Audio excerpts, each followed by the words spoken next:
Our holy city was not always as it is, nor was the Covenant.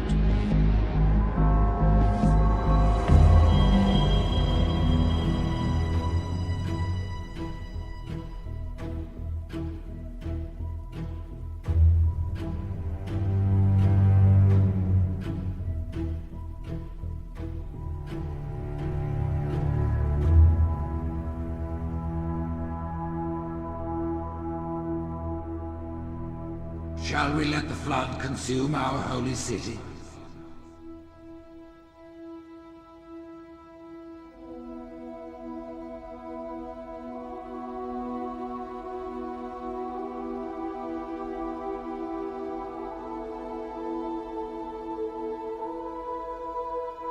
Turn High Charity into another of their wretched hives?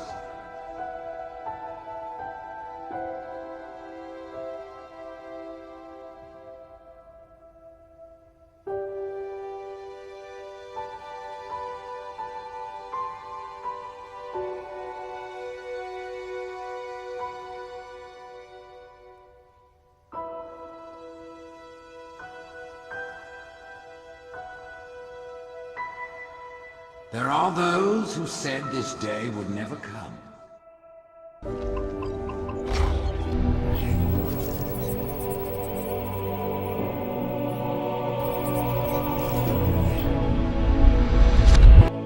What are they to say now?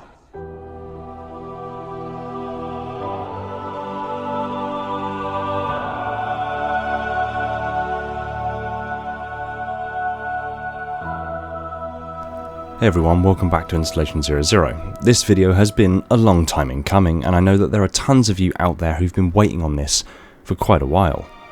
Today, we give the Covenant Holy City of High Charity a most detailed breakdown. Now by definition, High Charity is a ship, and as such, the breakdown has been performed in line with previous templates of ship-based breakdowns. My reasoning is that while some would argue she's a space station, the very nomenclature of that title fails to accurately describe it. The term station, as far as I'm concerned, is taken from the word stationary, a fixed point. Yet High Charity can not only jump through Slipspace, but can actually move under its own propulsion systems in normal space. This means, as a space station, she wouldn't be very stationary. So with this in mind, we'll analyse High Charity as a ship, looking at her hull and superstructure, internal systems, armaments, defences, crew and complement, and finally round out with a stem-to-stern analysis. For this video, I've called upon in-game sources, including gameplay and terminals, the 2022 edition of the Halo Encyclopedia, Halo Mythos, Halo Warfleet, Halo Waypoint, several Halo novels including but not limited to Halo First Strike, Contact Harvest, and Ghosts of Onyx, where directly relating to High Charity, and where systems or features that are contained within are reverse-engineered foreign systems. I've looked at the Foreigner Saga and a half a dozen other sources to add context to these areas. In certain and specific places, I have extrapolated additional information based on known principles of science, technology, engineering and mathematics to expand our understanding, but this information remains speculative, and where speculation takes place, I will endeavour to make it clear. Now, with all that said and done, may I welcome you to the Covenant Holy City of High Charity. The Holy City of High Charity, an enormous mobile space station, completed in the early years of the Covenant as a centralised capital, the heart of their religious and political life.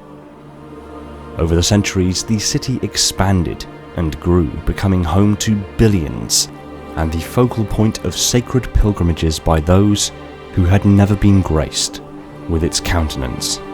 As the throne of the High Prophets and the High Council, it was from High Charity that the rulers of the Covenant directed all activities within its dominion and well beyond. Built on the spine of the gods and crowned by the mighty and ineffable Dreadnought, High Charity's grand factories and treasure vaults devoured the wealth of countless worlds. To understand High Charity's origin, we must go back to before the formation of the Covenant, all the way back to the fall of the Foreigners and the closing of the Fauna Flood War. Soon we will face the enemy you have faced.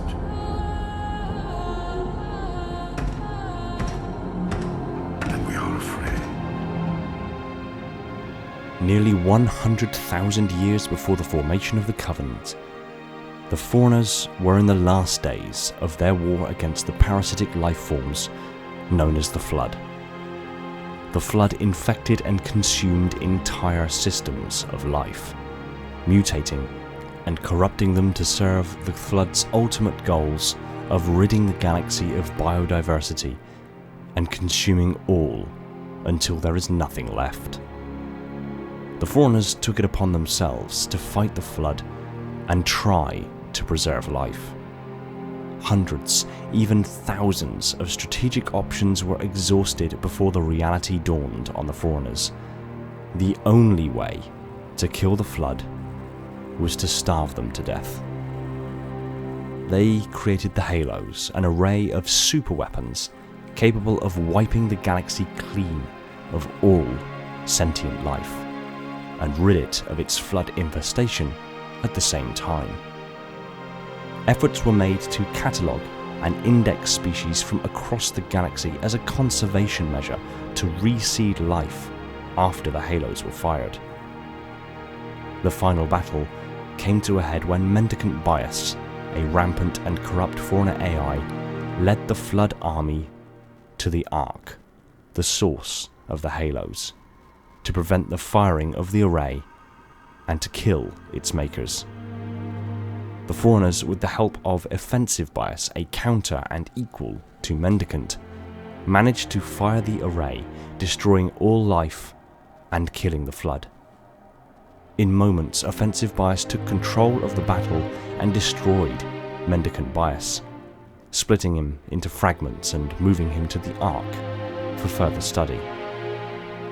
Centuries after this battle, as the few survivors of the firing set about initiating the conservation measure and reseeding life, a fragment of mendicant bias found its way into a key ship and left for the Milky Way, in a remorseful desire to make amends for his crimes against his makers.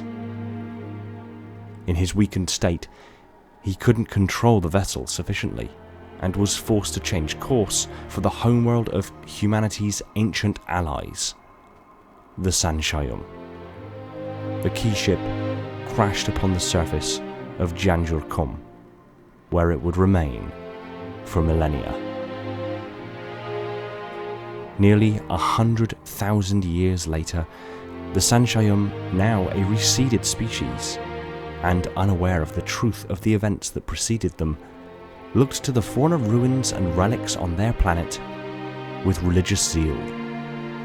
Two prominent groups emerged from their culture: the Stoics, who believed that the artifact should be worshipped from a distance, and the Reformists, who desired to explore, activate, and dismantle the artifacts if it helped them advance. This broke out into a civil war that culminated in the Reformists activating the key ship and leaving the world, pulling a chunk of its surface out into space. The Reformists would return to their homeworld, now a joint founding species of the Covenant, alongside the Sangheili. Mysteriously, their home system would fall just 200 years later, when its star unexpectedly collapsed upon itself. The chunk, broken from the planet in the launch of the key ship some 500 years before, would become the foundations of High Charity. The writ of union between the two founding species of the Covenant was not a simple coalition, but rather a contract of requirements and responsibilities for both the Sanshayum and the Sangheili. In addition to both species laying down their arms, they commissioned the construction of a shared homeworld, the holy city of High Charity. From this massive fortress, the Covenant subdued and integrated new species into their alliance. Together, they moved ever forward in their quest for Forerunner technology and, ultimately, the activation of the Sacred Rings. The Holy City's vast scale and complexity would ultimately play host to tens of millions of individual elements, machines, and sacred sites, most of these dominated by the Sanshaim's majestic and ornate aesthetic, rich with colours and shapes designed to invoke awe and worship. Many parts of High Charity played critical roles in its service, utility, and protection, while others existed simply to display the Covenant's might. Despite its extraordinary size and hub architecture, High Charity was more city ship than space station, employing powerful Forerunner artifacts to maneuver and access Slipspace, as well as boasting extraordinary shield systems and unparalleled arsenal. There was nothing in the Covenant fleet that could compare to its raw firepower and resilience. At 348 kilometers or 216.2 miles in diameter, and 505 kilometers or 313.8 miles in height, with a mass of an estimated 100 trillion metric tons, High Charity immediately communicated the glory and majesty of the Covenant. A magnificent citadel world, teeming with hundreds of thousands of warriors, millions of devoted thralls, and a complement of warships beyond numbering. High Charity began construction in orbit above the world Tuluk Catho. The foundation rock of High Charity, the chunk that was forcibly removed from the Sanshaim homeworld, was moved to this new system to combine it with another of the city's key structural features. In orbit above the planet was the enormous husk of a Forerunner starship that was ultimately to be used as the core structure and spine of High Charity. This derelict Fortress-class vessel was amongst some of the largest and most powerful ships in the Forerunner ecumene. Fortress-class vessels varied in size and destructive power, with the smaller Fortress classes being 50 kilometers in length and 10 kilometers across, with larger format vessels used towards the end of the Forerunner Flood War measuring 100 kilometers in length, with immensely more destructive power. Although not specifically stated what version of the ship this particular vessel in orbit about the planet, it can be assumed it was the larger profile due to the immense size of High Charity measuring over 500 kilometers in height. The nigh unbreakable superstructure of the Fortress-class vessel was integrated with the foundation material of High Charity to create the core, the very heart of the Holy City. Onto the stalk of High Charity, over 8,000 docking tethers were created to allow the many ships of the Covenant fleet to dock directly with the Holy City. A honeycomb of structural supports, hangar bays, and weapons platforms were built throughout the city's foundations, with the massive multi-leveled city being built throughout, crowned by the Golden City. While the Golden City, the part of High Charity most frequently seen, is considered the capital city of the Covenant, deep below the Golden City, suburban areas and lower districts laced layers deep into the bedrock of the city. Deep within the foundations, massive pinch fusion reactors were built and brought online to provide power to the city, and construction began on creating the shell of High Charity to protect the Golden City, known as the Skin of the First Worlds. During construction, the city's atmosphere was held in by massive energy barriers as the skin was slowly formed. Built from the dirt of the homeworlds of every member race of the Covenant, the dirt was refined and forged into the materials required to clad the city in the very ideological origins of their beliefs, as a symbolic statement to the shared beliefs, common ideals, and steadfast unity of those within the Covenant. The very pinnacle of the skin of the First Worlds remains open, known as the Fount of Light, the high seat of the Prophets, and is also the location of an artificial star which simulates natural sunlight within the city, increasing and decreasing in luminosity in cyclical patterns to simulate day-night cycles, with the length of 265 hours, and maintaining a temperature of between 10 and 24 degrees centigrade. The city makes use of immense artificial gravity generators generating a constant G-force equal to 0.95 of a G, and maintains a nitrogen, oxygen, argon atmosphere with a pressure of 1.03 atmospheres. Massive external airlocks were installed to allow ships to cycle in and out of the city's foundations, as well as specifically to the assembly forges deep within High Charity where weapons, vehicles, equipment, and starships were built. The construction of High Charity was finished during the First Age of Reconciliation in approximately 791 BCE, a visible manifestation of the fledgling alliance between the Sanshayum and the Sangheli, serving as a spiritual and cultural hub of unification, designed by the Minister of Hearth, Leica Moai, of the first assembled choir of builders. High Charity was manufactured through the elegant array of mobile foundries called the Supernal Chorus, a long and elaborate process that had been initiated by the Sanshayum well before the Covenant was even formed. At the heart of the city was the Fornaki ship, one of the gods' foremost chariots and the very dreadnought which the Sanshayum had used to cause untold destruction on many Sangheli worlds during the War of Beginnings. With its weapon systems taken offline, the vessel was decommissioned, a decisive show of the Sanshayum's good faith at the very birth of the Covenant.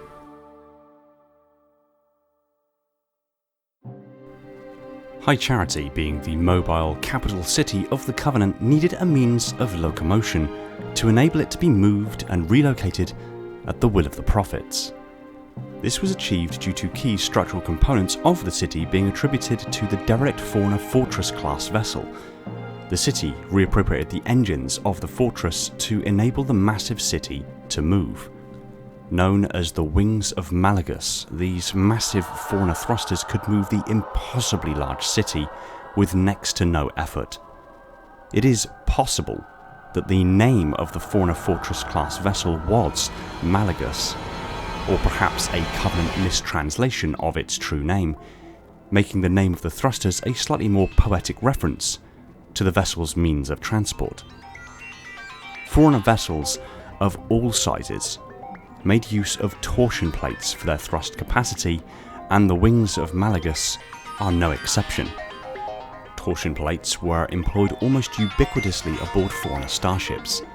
The plates convert harvested energy into a form of inertialess thrust by the generation of immensely powerful torsion fields. While little is known about the specifics of how these thrusters operate, a dissection of the terminology used may give us a glimpse into the mode of operation. Torsion is the action of twisting, or the state of being twisted, especially of one end of an object relative to the other. Since these are used as thrusters, it could be quite strongly argued that the way in which motion could be derived from torsion is if the object undergoing torsion is space itself. Similar to a form of repulsor or gravitic drive technology, the Fauna torsion plates would generate intense fields of energy, negative or dark energy, to physically twist the fabric of space-time, compressing space ahead of the ship and expanding it behind the ship, thereby moving the ship through space at extremely high speeds. Many of you will be familiar to the properties of an Alcubierre drive, otherwise known as a warp drive. And while the application of this particular principle of thrust, at least in application to sci-fi, is for moving at faster than light speeds, it is worth noting There is no reason that this drive couldn't be operated to move a ship at less than the speed of light.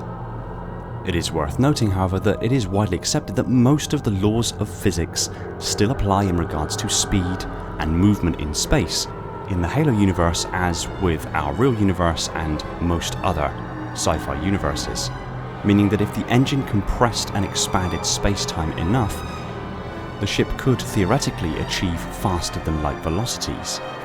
The issue herein is that the ship could still collide with particles and matter in space, and if travelling at relativistic velocities, this impact energy would be enough to rip the ship apart at the atomic level. The Foreigners likely knew this, and thus kept the degree to which the torsion plates distorted space-time to a point of being able to move at extremely high speeds without crossing over to relativistic speeds, resulting in destruction and allowing their immensely powerful energy shields to help protect the ship from impacts during motion, instead relying upon the hyperdimension of Slipspace for faster than light travel, where issues impacting particles and or matter during transit are non-existent. So in summary, the torsion plates twisted or compressed space ahead of the ship and expanded behind the ship enough to move at very high speeds, utilising their energy shields to deal with colliding with debris in space, but never pushed the drives to bend space to the extent to achieve relativistic velocities, where their energy shields would then fail in protecting them from collisions with space debris and destroy the ship, instead relying upon the hyperdimensions of Slipspace to achieve FTL speeds. Despite these thrusters being immensely powerful, High Charity is several orders of magnitude larger than the ship they were designed to move, so it is entirely likely that High Charity has a much lower top speed and manoeuvrability than the Fortress-class vessel they were originally harvested from. In addition to being able to move through space on its own, High Charity was also capable of slipspace transitions, again likely making use of the Foreigner slipspace drive from within the derelict Fortress-class vessel. Since Foreigner understanding of the mechanics of slipspace exceeded that of the Covenant, the use of the slipspace drive for High Charity likely resulted in significantly faster translight velocities for High Charity versus other Covenant vessels. Foreigner used a slipspace flake, also known as a slipstream crystal, at the core of their slipspace drives that are quantum-engineered crystalline devices used to smooth and modulate a ship's transition through the higher dimensions of slipstream space. The crystals used in these engines were all taken from a single source, known as the Source Crystal or Mother Crystal, which itself was a large quantum-engineered crystal created by the precursors, and whose location was known only to the master builder Faber of the Foreigner Ecumene. Again, due to the immense size difference between the original vessel and High Charity, it stands to reason that the slipspace velocity of High Charity is much slower than that of the original ship, but likely still outpaces all other Covenant ships by a very large margin, being able to travel from the location of Installation 04 to Installation 05 in just 13 days. The distance between the two installations isn't known precisely.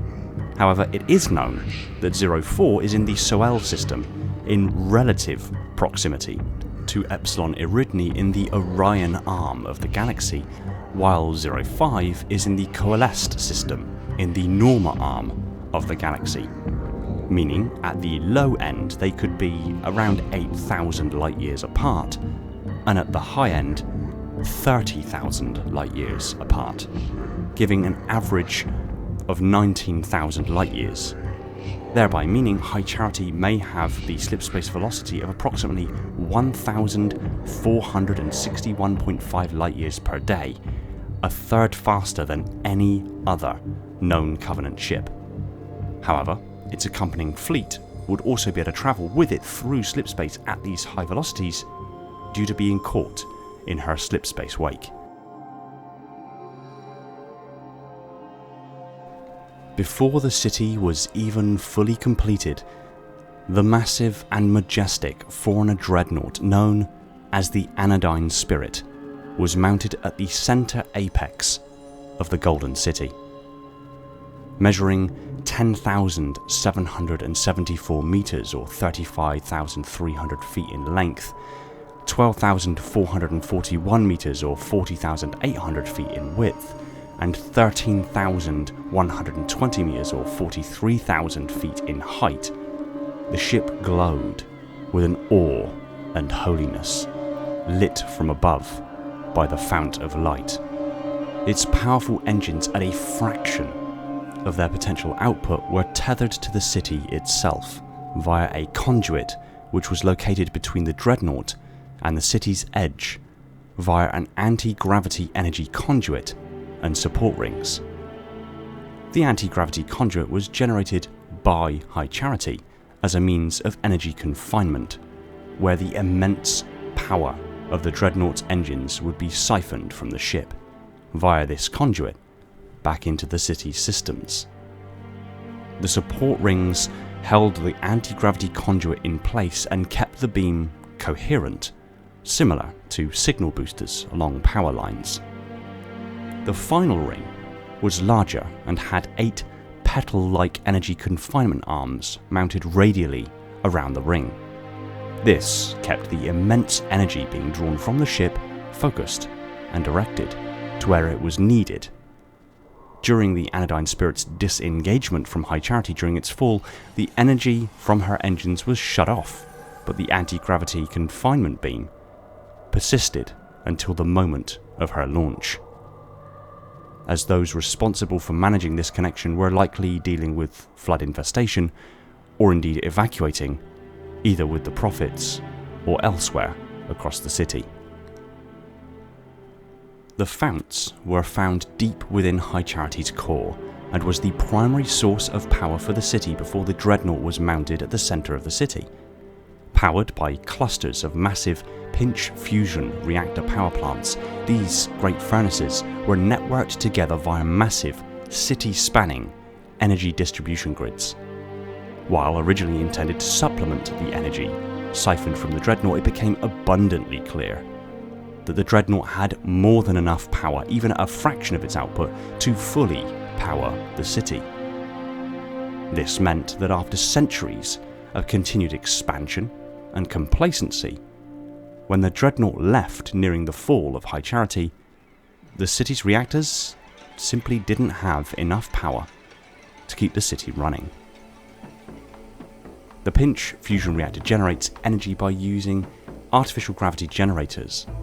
These gravity generators create highly focused and powerful gravitic fields, and as a causative effect, give a close approximation to the forces at work within the core of a main sequence star.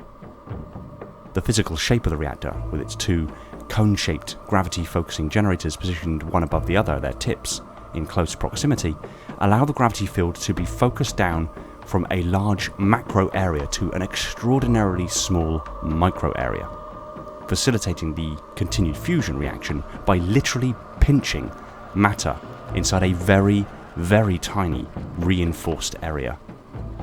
This means that when the reactor injects a steady stream of deuterium and tritium, the particles immediately encounter this intense environment and act as though they were actually within the core of a star. They are suddenly and powerfully pinched together, forcing them to fuse into helium-4 nucleus and a free neutron almost instantly, generating huge amounts of energy in the form of light and heat. The energy that is released is then used as the primary source of energetic excitation to energize the plasma medium that all Covenant technology seems to use as the basis of their energy source. The plasma within this reaction area is kept compressed by high-strength magnetic fields, ensuring the reaction can be sustained continuously.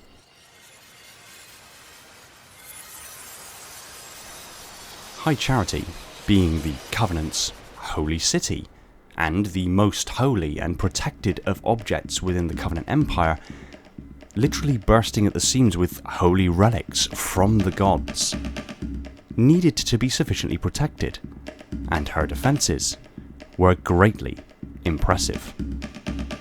The city made use of powerful energy shielding technology known as Pleion's Gaze. Pleion was a moon of the Sanshaim homeworld. Minerals were used from Pleion to develop the Strident Shield of High Charity.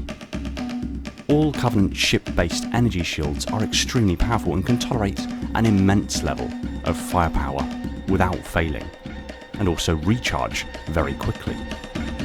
The shields of High Charity likely take this to the nth degree. When considering the shielding of ships, the amount of energy that can be dedicated to the shielding system massively inflates the shield's resistance to damage. Adding more energy to the production of an electromagnetic field results in an exponential increase in field strength. The energy shield emitters, positioned across various points on the skin of High Charity, emit a high energy oscillating electromagnetic field tuned to specific frequencies to enable the field to completely envelop the outer hull. It is likely, due to the powers involved and helped by the vacuum of space, that the emitters themselves are superconducting in nature, and more than likely the shield is assisted in its propagation across High Charity's hull by superconducting conduits within the hull itself that effectively act as routes for the energy shield to project along and bridge the otherwise immense gap between shield emitters. It is widely known that very powerful electromagnetic fields can levitate even non-magnetic objects. The energy shields reduce the velocity of incoming projectiles to a near standstill. This sudden change in velocity, as well as the eddy currents induced by the field itself, induces extreme heat in the projectile, mainly due to its own internal friction caused by the sudden change in inertia, thereby causing whatever projectile is coming in to thermally expand and destroy itself, or flash vaporize. This enables the shielding to completely repulse ballistic projectiles, debris in space, until the immense backfeeding thermal energy leads to a shield failure. But it's worth noting, at least on paper, this hasn't happened for High Charity. Not once. And in the case of energy-based weapons, this process is sped up due to the higher innate heat of energy-based projectiles, with overlapping effects from the projectile's own electromagnetism causing the shielding to fail more rapidly under plasma fire in conventional systems.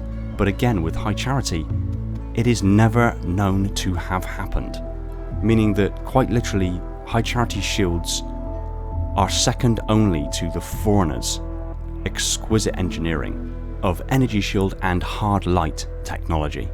The shielding on High Charity are several orders of magnitude more powerful than anything we have ever seen on any Covenant ship. It is directly quoted that High Charity also has another shielding system known as the Spires of Gifting. It has been referenced in several of the books, including Mythos, Warfleet, and the Encyclopedia. Many have suggested that it is yet another energy shield system, but when reading the direct source material, it isn't actually said at any particular instant that it is an energy shield, just that High Charity has a shielding system known as the Spires of Gifting.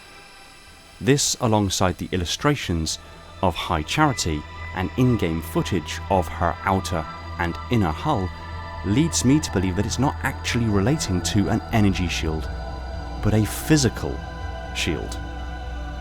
A Spires is, after all, an oblong shield, often large enough to cover the entire body, and Urs is simply a legendary Sangheili warrior. When looking at the outer hull of High Charity, it becomes obvious that there is a hexagonal structure under the skin of the First Worlds, and indeed in Warfleet there appears to be a physical metallic hull beneath the skin. This leads me to the logical conclusion that the Spires of Gifting is actually a physical, hard shield built underneath the skin of the First Worlds to add rigidity and structure to the shell of the Golden City, while also giving High Charity what is effectively artisan Sangheili battle armor. This would also mirror the ideologies of both founding member species, with the Sanshayum providing the more advanced Foreigner-derived energy shielding systems, and the Sangheili providing the more powerful self-engineered armor plating. While this isn't strictly confirmed as of yet, it seems the most logical explanation thus far, as the implementation of two overlapping energy shields doesn't seem to quite fit what we observe. But again, I'm willing to revise this at a later date should new lore become available. In addition to its impressive shielding systems, both energy and perhaps physical, High Charity was surrounded at all times by its own defence fleet, which consisted of hundreds of battleships, carriers and cruisers. Some of the biggest fleets in the entire Covenant Armada defended the city, such as the Second Fleet of Homogeneous Clarity. It was also capable of refitting and housing thousands of vessels ranging in size from personal flyers to cruisers on its umbilical docks and within its internal hangar bays, not to mention the city's ability to add to this fleet at all times by producing new battleships within its assembly forges. In spite of these powerful defences and the largest Covenant defence fleet in existence, High Charity was not completely unable to defend herself and had her own complement of arms and armaments to bring to bear if the situation called for it. Plasma lances were also known as cleansing beams or energy projectors when fitted to ships. Battle cruisers and assault carriers alike had this immensely powerful weapon fitted to them for the sakes of space engagements as well as glassing worlds from orbital bombardment.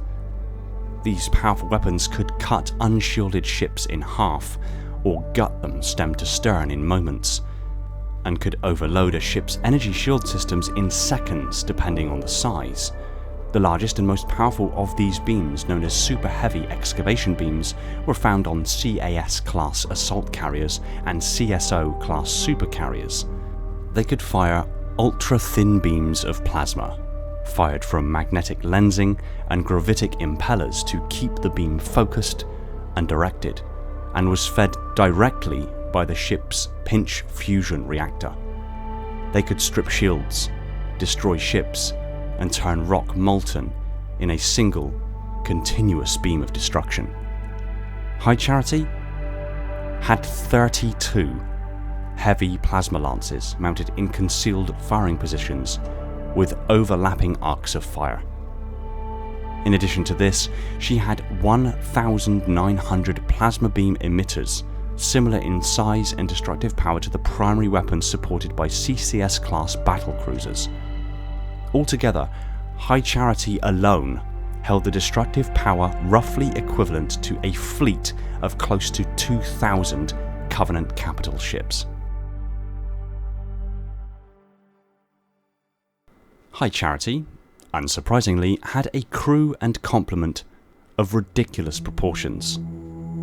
As both a military stronghold and the religious capital city of the Covenant, she played host to a civilian population beyond numbering, as High Charity was frequently a target of pilgrimage for many across the Covenant Empire, with hundreds of thousands of civilians and military personnel arriving and departing on a near daily basis, which is not to mention the 23.8 million permanent residents of the Golden City. However, the constant military and maintenance crew presence breaks down as follows. 3 prophet hierarchs at the head of the Covenant. The High Council, made up of dozens of members of high-ranking Sanghili and Sanshayum. 15,000 obedientaries, being senior personnel employed by the Covenant military. 290,000 warriors.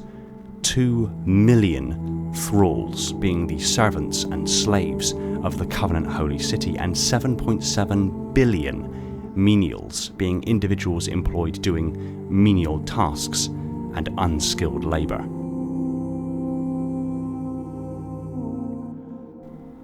The Golden City was the centrepiece of the Covenant Empire, being the centre of law, culture and manufacturing, as well as an everlasting symbol of the vanished foreigner gods. Billions were born, lived and died in its embrace without ever setting foot on other worlds.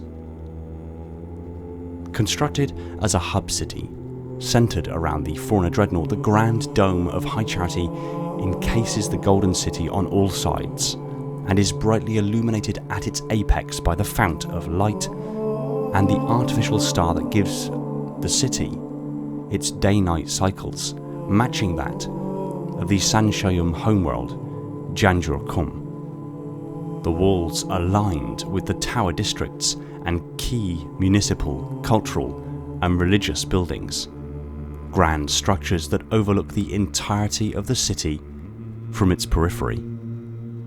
Below these are the lower districts, encircling the entirety of the core of the city, the expansive residence of quite literally billions of Covenant members, each district divided and self-contained, providing that which is essential for each of the species to live, work, and perform their duties.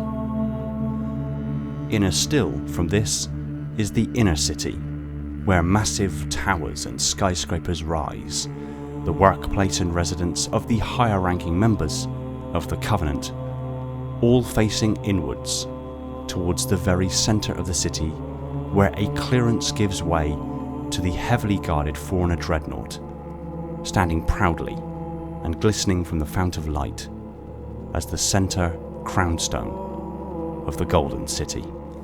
The grand estates and hive vaults included the resplendent Golden City for those whose dwellings were graced with a direct view of the Dreadnought, but also the myriad of towers, citadels, and sanctuaries.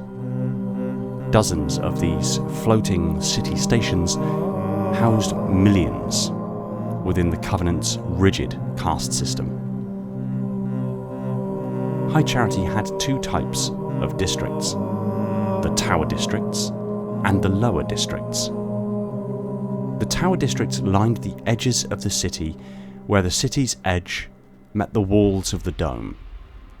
They served as the main government buildings and resident areas for the Sanshayum. They included the Hanging Gardens, Terrace of Illumination, and Valley of Tears, as well as prominent political and societal areas, such as the High Council Chambers and the Mausoleum of the Arbiter.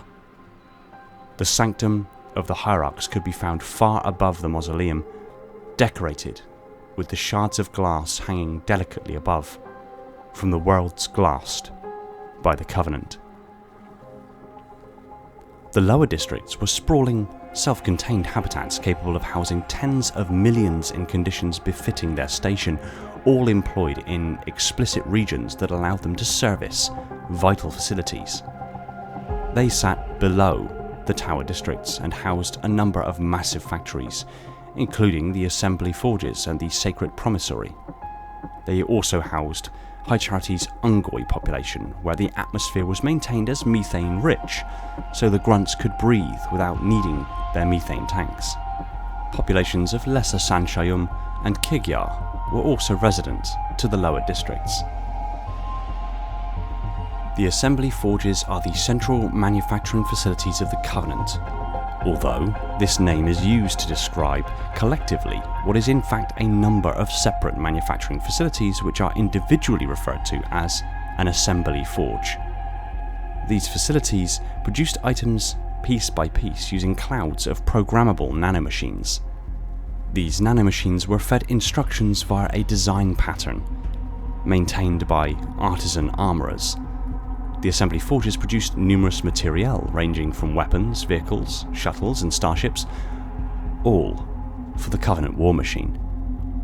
Due to being an extremely advanced method of manufacturing harnessed by the assembly forges, the Covenant deliberately avoided rigid standardization of mass production of their starships, as natural variance in design was hard written into the very nature of the construction process, and originally being not of Covenant design made it difficult to work out these discrepancies in the process without entirely re-engineering the assembly forges.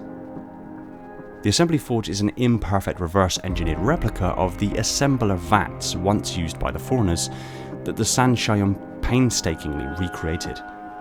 Due to their imperfect nature, assembly forges are susceptible to mutations in design patterns, unaccounted variants in feedstock material, and transcription errors. Any material that is found to be a mutation of the original design pattern is often, though not always, broken back down into its raw materials, and the forge that was responsible then needing to be reset. A long and costly process. While considered a separate entity from the assembly forges, the Ministry of Preparation's Sacred Promissory operated assembly forges for their own reasons. Forges were categorized in line with their size and manufacturing capabilities. Primary assembly forges were a series of expansive manufacturing forges and refineries, notably the assembly forges located in the Covenant Holy City of High Charity. Considered to be the greatest and most capable assembly forges within the Empire, High Charity's vast forge laboured to meet the demands of the capital and supply the armies of the Covenant. Secondary assembly forges manufactured light warships and attack ships such as the Xanar Pattern light cruiser, while tertiary assembly forges are primarily used for manufacturing of space fighters, dropships, small arms vehicles and other essential equipment. And indeed some of these forges were built aboard the agricultural support ships, producing weapons, maintenance kits, food packs and clothing for the fleet that the support ship was attached to. The elongated tail of High Charity is, at its core, the nigh unbreakable skeleton of a derelict Fortress-class warship found in orbit above Tuluk Katho, the original site of High Charity's creation. As previously stated, it makes up a part of the very foundational structure of the Holy City and thus serves quite literally as the spine of High Charity. But this isn't the only feature of this structure. The Spires of Gifting is the collective name for hundreds of docking platforms and spires that received merchants, tithe fleets and emissaries from 1,000 Covenant worlds. Essentials for the city's stations such as food, water and workers were imported from outside sources from here, while manufactured goods, warships and bureaucrats flowed away from the construct. There were at least two distinct ports that make up the spires.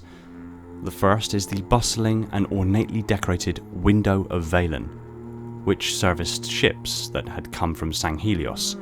The second are the dreaded Shadowport umbilicals that were used by infusion smugglers and heretical cultists. It was here that the Covenant's real business of empire was conducted.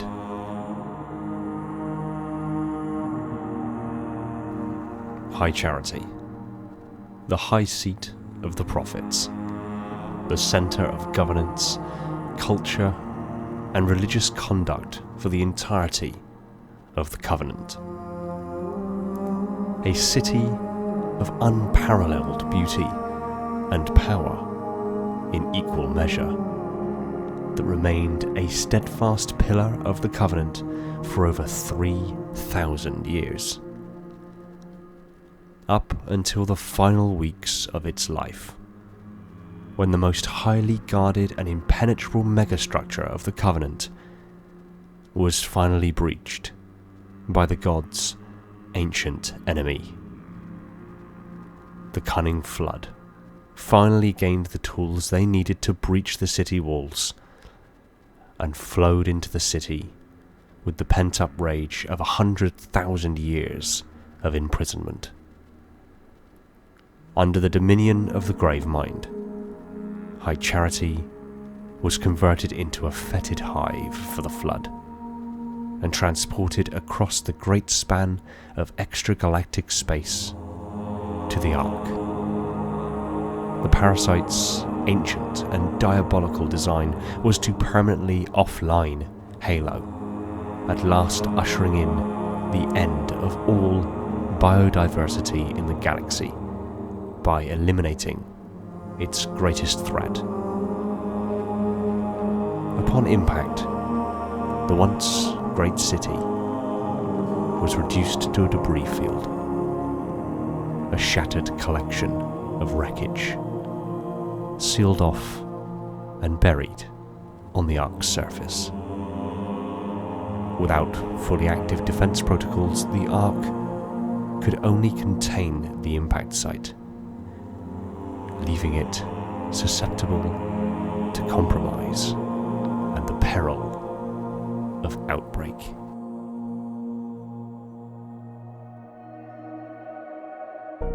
Thanks for watching. Stick your comments down below, and I look forward to what you have to say.